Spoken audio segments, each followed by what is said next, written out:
Hello, friends. How are you all? Hope you are doing great at various aspects of your lives.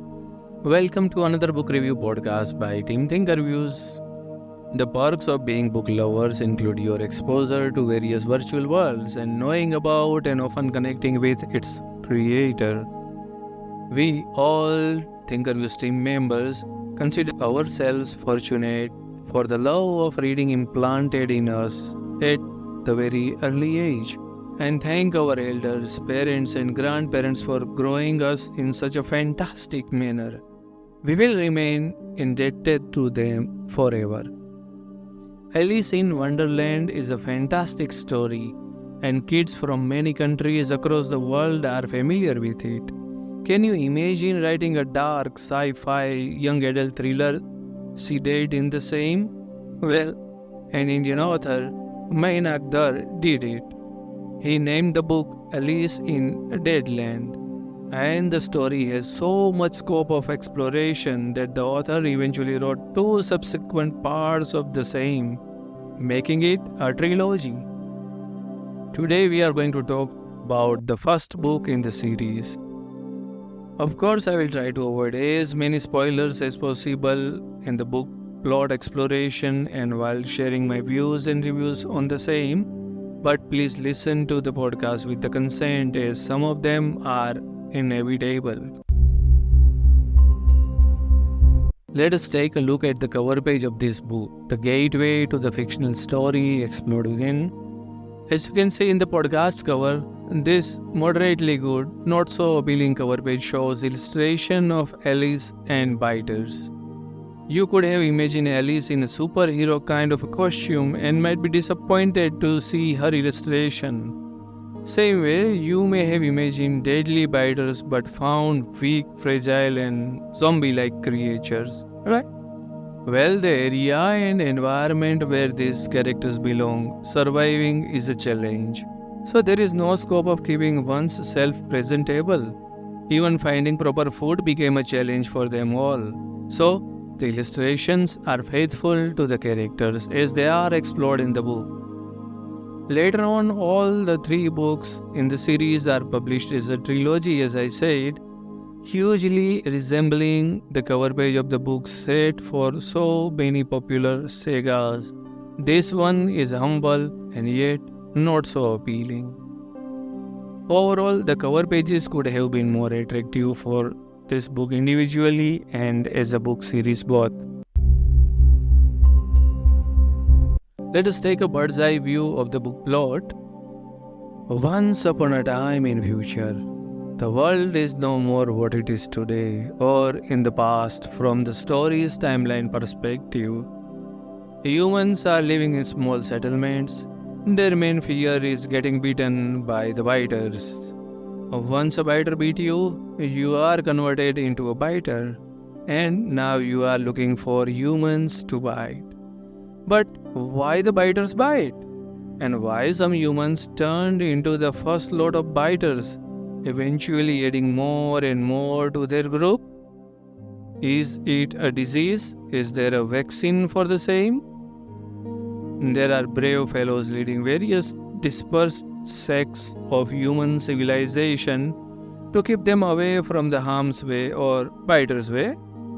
Notably, there is a worldwide armed force helping humans to keep them protected from the biters and help them during the tricky situations. Alice, a very young girl, lives in one such group or sect with her father. Her father is the leader of the group. The kids in the group didn't get a chance to have normal schooling or even studying. Their only priority is to survive. And thus, their parents give them physical training at the very early age. Alice is a very brave and tough girl who is admired for the intelligence at her age. She cannot read or write much, but she can fight well, at least for her age. Her father believed that the worldwide armed forces have their own agenda, and the kids or youth taken by them to be part of the army never return. They are helping the human beings to survive, but by making them their slaves. and they have support from the Chinese armed forces and government. He doesn't trust them at all. One day, when Alice was wandering, she saw a rabbit-like biter leading a group swiped away in front of her. She got curious, and to find the door to the possible underground tunnel, she has visited the site. And before she can think of anything, she fell in the hole and landed into something dangerous. A dead land. Will Alice survive? Well, is survival even possible? What is the network of underground tunnels? And how many biters are using it? Who is the leader of them all? Is there a conspiracy against human civilization by armed forces, as Alice's father suspects? Well, you can explore the thrilling tale and find answers to many of your questions. During this reading journey, you will meet Alice Gladwell, Ashok, Jeevan, Naveen, Nikhil, Satish, Arjun, Sheila, Swapnil, Vivek, Rajiv, Dr. Pratima Das Gupta, Colonel Devan, Major Balbir Singh, General John, Hatter, and others. The book is fantastically written and it tells a dark utopian sci-fi thriller rooted in a kid's story. The author must be appreciated for the wild imagination and giving it a body of words. From Alice to Princess to Rabbit Eater Biter to the rabbit hole and the underground world and the princess living there, the author connected the dots quite well. The way he has imagined the future, especially the exploration of how the greed of some human beings resulted into the disaster for the entire mankind, is relatable. The power-hungry people and their quest to autonomously rule the entire civilization is explored in a believable way. The base storyline and strong characters are the backbone of the story. While exploring the future world, underground parallel world, remains of what we see as a society today, the technology-powered future battles, and the psyche of the people living in different banks of the society is something every reader will enjoy reading. At one place, the author says, a man had proven to be the most jealous of lovers, preferring to destroy the earth rather than give her up. Here is another quotable section. That's always been the problem with humans. You take anything you fear and cannot understand and make it an object of hate. So much easier to hate and destroy than to seek to understand. What I like the most is the way the characters are built. They are strong and having some great skills and qualities, yet they are vulnerable. Here are Alice's feelings when she dropped into the underground world. Now, Alice thought she had perhaps got more thrills than she had ever bargained for. She was trapped in an underground biter base with no apparent way out. And that is what we see in real people. Painting the characters black or white is easy, but shading them with the realistic grey strokes is tough. And the author did it nicely. The author introduces us to various characters in an interesting way, like, my name was Pratima, though nobody had called me by that name in a very long time. In our world, I guess I am considered the queen. Here are some examples of how effectively the unknown sides of the characters are explored in the book. There was no innocence, no love, just a blank hate-filled expression that was characteristic of biters. And while he could not even walk, he began to crawl towards her, bearing a handful of half-formed teeth. I wanted you to see us as we are, a society, a group of sentient beings, different from humans, but no less deserving of the right to exist. Not animals to be hunted down and exterminated. The book has some fantastic one-liners. Here are some of them.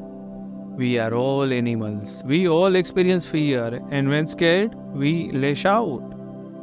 Every prophecy is a dream, but if we believe in something, we can make it happen. Sometimes the bravest thing you can do is to ask for help. The most evil thing in the world is what one man can do to another. Years of mutual hatred and fear could not be undone in a few days. The book expresses some situations in lesser words even more effectively. For example, the tragic situation of getting beaten by a biter is represented as better dead than undead. The author also explores the attempts of various sects for settlements and how they didn't succeed beyond a point, as one or two men in their settlement had harbored dreams of growing their own food. But when you are constantly on alert and may have to abandon your position in minutes, you don't really have a lifestyle suited for agriculture.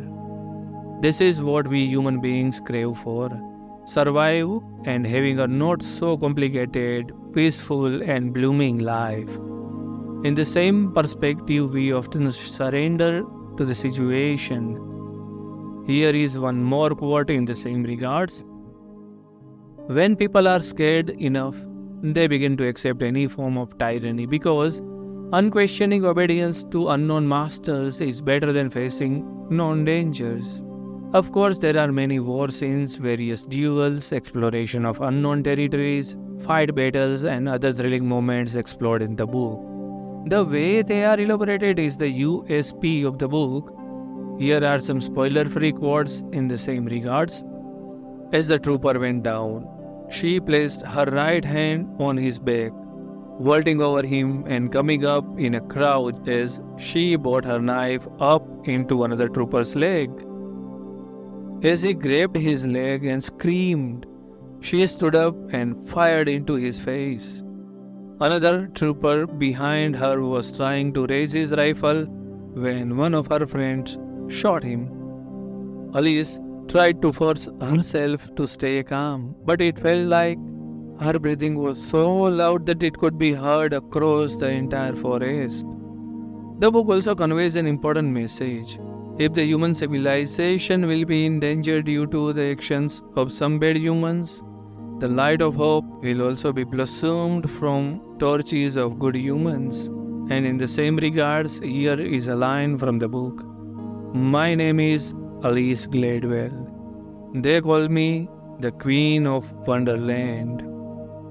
The father-daughter bond, the friendship, the doing greater good attitude, and more such positive sides of human behavior is also there in the book. So for me, it is neither just a thrilling sci-fi nor a young adult adventure. It is a complete masala entertainment with exposure of humanitarian works relaying a meaningful message. I am sure that the quotes referred so far must have given you a fair idea of the book, quality of its writing, and whether such works attracts you. In summary, I like reading this book. If you love exploring thrillers viewed with many elements like sci-fi, fantasy fiction, utopian saga, and adventures with a little dark shade, this book is for you. ThinkerViews rating would be around 8 stars out of 10. So, have you already read the book? Are you planning to read it? What do you think about this book review? Do you find it helpful in deciding whether to go for the book or not? Please do share your genuine remarks via comments below. If you have enjoyed listening to the review, please hit the like button and do not forget to share it with your friends and other fellows whom you think such reviews interest more. Till we meet with our next podcast, bye bye, take care, namaskar.